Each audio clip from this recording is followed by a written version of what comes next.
할렐루야. 오늘도 말씀으로 주님과 동행하고 계신 여러분을 주님의 이름으로 축복합니다. 함께 보실 말씀은 이사야 22장에서 26장이 되겠습니다. 이 부분은 이사야 13장부터 시작되었던 이스라엘 주변 국가들에 대한 하나님의 심판 경고가 이제 마무리되면서 하나님께 남아있던 자들은 그 하나님의 심판이 이루어지는 날, 그날이 바로 은혜의 날이 될 것이다. 그러면서 하나님의 구원이 가까웠으니 희망을 가지고 하나님께 속해 있어라라고 권면하는 내용이 이어집니다. 22장은 남유다 왕국에 닥칠 심판 경고죠. 심판이 가까운데도 즐겁게 떠들며 희낙낙하는 유다를 가리켜서 환상골짜기라 이렇게 비유하고 있습니다. 물론 또한 그곳 경관이 주변에 산들로 에워싸여진 가운데 이 골짜기 가운데 이렇게 놓여져 있는 예루살렘 성읍이었기 때문에 또 그 성읍을 가리켜서 환상골짜기다 이렇게 비유하기도 합니다. 어쨌든 5절에서 7절을 보면 유다를 침략하기 위한 아수르의 전쟁 준비가 이미 완료된 상태인데 그 아수르 연합군 중에는 전투에 능한 엘람과 기르 사람들도 있습니다. 그렇게 위태로운 상황인데 그들은 모르고 있었던 거죠. 그런데 하나님께서 유다로 하여금 현실을 직시하게 해 주십니다. 8절을 보면 그가 유다에게 덮였던 것을 벗김에 그날에야 내가 숲을 곳간에 병기를 바라보았고 라고 기록되어 있습니다. 그래서 부랴부랴 전쟁에 대비를 합니다. 그러나 그 현실을 직시하게 해주신 하나님의 은혜는 잊어버리고 그 전쟁을 대비하는 일에만 골몰하게 됩니다. 11절을 보면 그렇게 말씀하죠. 그러나 너희가 이를 행하신 일을 앙망하지 아니하였고 이 일을 옛적부터 경영하신 일을 공경하지 아니하였느니라 그렇게 이제 책망합니다. 하나님께서 근신할 것을 요구하십니다. 그러나 유다는 내일 죽으리니 마시자 하면서 여전히 연락을 즐깁니다. 이제 그들이 세워놓았던 대비책을 의지하고 있었던 것이지요.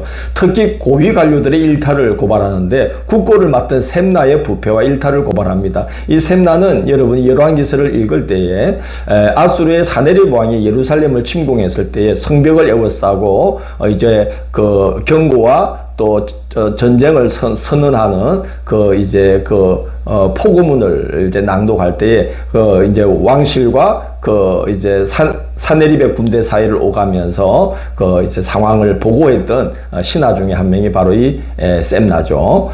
그런데 그의 부패함을 이제 고발하면서 하나님께서 그를 낮추시고 엘리야김을 대신 셈나의 자리에 앉힐 것을 예고합니다. 그러나 시간이 지나가면 이 엘리야김마저도 타락하여서 사가서 부러지는 못같이 된다는 거죠. 그래서 이 유다의 고위 관료들, 신하들 중에 정말 근실한 자들이 한 사람도 없음을 고발하는 내용이 되겠습니다. 23장은 두로와 시돈에 대한 심판 예고입니다. 두로와 시돈은 페니키아 도시국가들 중에 번영을 구가하던 나라입니다. 3절을 보면 시올의 곡식고 나일의 추수를 큰 물로 수송하여 들였으니 열국의 시장이 되었도다 그렇게 말합니다. 해상 무역을 통해서 막대한 부를 축적했죠. 그러나 아수르에 의해 황폐해질 것을 경고하십니다. 13절을 보면 아수르 사람이 그곳을 덜짐승이 사는 곳이 되게 하였으되 그들이 망대를 세우고 궁전을 헐어 황무하게 하였느니라 그렇게 이제 경고합니다. 그러나 70년이 지나면 다시 회복될 것을 예고합니다. 그때에는 두로와 시돈이 무역한 것을 여호와께 돌리며 그 이익을 하나님께 봉헌할 줄 아는 하나님의 백성이 될 것이다 라고 말씀합니다. 이제 23장을 끝으로 13장부터 시작된 열국에 대한 하나님의 심판 경고는 끝납니다. 그리고 24장은 이제 전 세계에 임할 하나님의 보편적인 심판, 종말적인 심판을 예고하면서 연이어 쭉 진행되었던 심판 경고를 마무리합니다. 특정 인물이나 특정 나라를 그래서 지정하지 않습니다. 1절을 보면 여호와께서 땅을 공허하게 하시며 지면을 뒤집어 엎으시고 그 주민을 흩으시리니 라고 그렇게 보편적인 이제 용어를 사용합니다. 땅, 지면, 주민 이렇게 말합니다. 어떤 한 지역이나 어떤 사람을 특정하지 않죠. 이 말은 한 시대 전체가 세계적인 종말을 구하게 된다는 경고입니다. 13절을 보면 세계 민족 중에 이러한 일이 있으리니 라고 이제 구체적으로 말합니다. 심판이 전 세계적으로 임하게 된다는 것이죠. 그렇기 때문에 피할 길이 없다는 겁니다. 2절을 보면 백성과 제사장이 같을 것이며 종과 상전이 같을 것이며 이렇게 말합니다. 백성 중에 높임 맡던 자도 백성 중에 하나처럼 되어버리고 백성은 불타서 남은 자처럼 되어버린다는 거죠. 그래서 어느 누구도 그 하나님의 환난을 피할 수가 없다는 겁니다. 왜 이렇게 끔찍한 종말을 맞이하게 되는가? 5절을 보면 사람들로 인해 땅이 더럽혀지게 되었다는 거예요. 더럽게 되었다는 거죠. 그리고 그들이 율법을 범하고 언약을 지키지 않았기 때문이다 라고 말씀을 합니다. 땅은 그 시대 그 역사의 도덕성에 비례한다고 그러지 않습니까? 그래서 그 땅을 사람들이 더럽힘으로 하나님께서 땅이 그들을 토해내게 만드신다는 뜻입니다. 그러나 그런 중에도 하나님께 남은 자들은 하나님의 구원 역사가 하나님께 남은 자들을 향한 하나님의 구원 역사는 중단되지 않고 계속되면서 환난 중에도 하나님을 향한 그들의 경배는 계속되며 중단되지 않을 것이다 라고 말합니다. 결국 환난 중에도 그 하나님께 속한 자들은 계속 하나님을 의지하고 섬기며 나가기 때문에 환난 중에도 하나님께 속한 자들은 하나님이 특별히 보호하시고 심판의 날이 그들에게는 구원의 날이 되도록 하나님의 은혜를 베푸신다는 것이죠.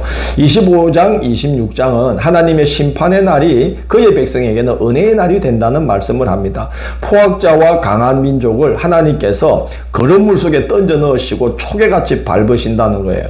그러나 그들이 능력이 있고 그들의 손이 능함으로 손을 펴서 빠져나오려고 할 텐데 그래도 그들의 능한 손으로도 빠져나올 수 없는 것은 하나님께서 그들을 누르고 계시기 때문이다 라고 11절을 보면 말씀하고 있습니다.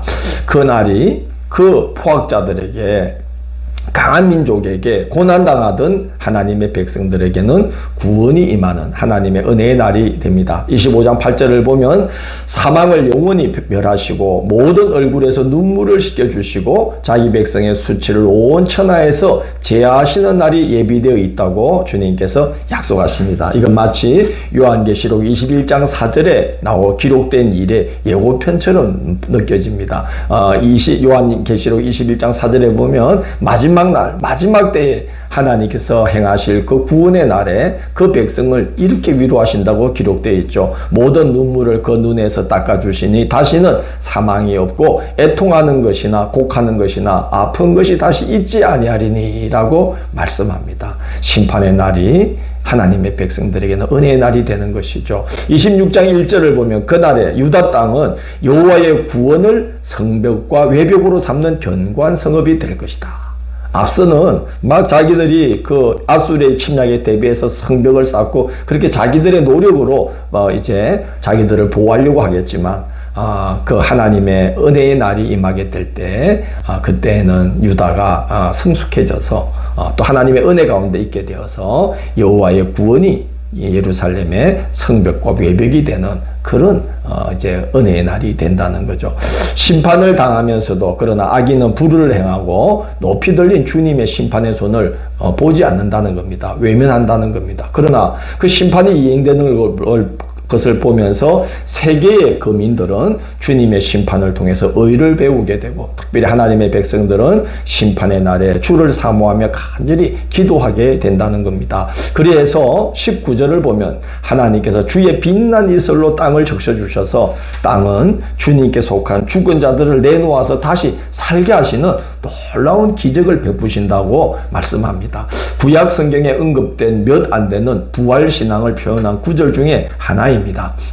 이렇게 우리가 주님께 꼭 붙어 있으면 주님 안에 거하면 26장 20절 표현처럼 분노가 지나가기까지 주님 안에 머물러 있으면 주님의 은혜의 날이 열리는 것을 보게 해 주십니다. 그러므로 어렵고 힘든 시대를 살아가지만 우리는 이 하나님의 은혜를 사모하면서 하나님의 보호하심을 의지하면서 소망 중에 주와 함께 승리하는 그런 하루하루를 살아가야 되겠습니다. 내일 7월 27일 화요일은 이사야 27장에서 30장을 이 백성이 입술로는 나를 공경하나라는 제목으로 말씀을 살펴보도록 하겠습니다. 오늘도 함께 해주셔서 감사합니다. 주님, 하나님의 은혜 앞에 설 수 있도록 저희들 인도하시고 우리의 걸음을 주님 친히 인도하사 하루하루 주와 동행하도록 인도하여 주시고 하나님의 은혜를 사모하며 늘 기도로서 살아가는 하나님께 속한 자들이 되도록 인도하여 주옵소서. 예수님 이름으로 기도드립니다. 아멘.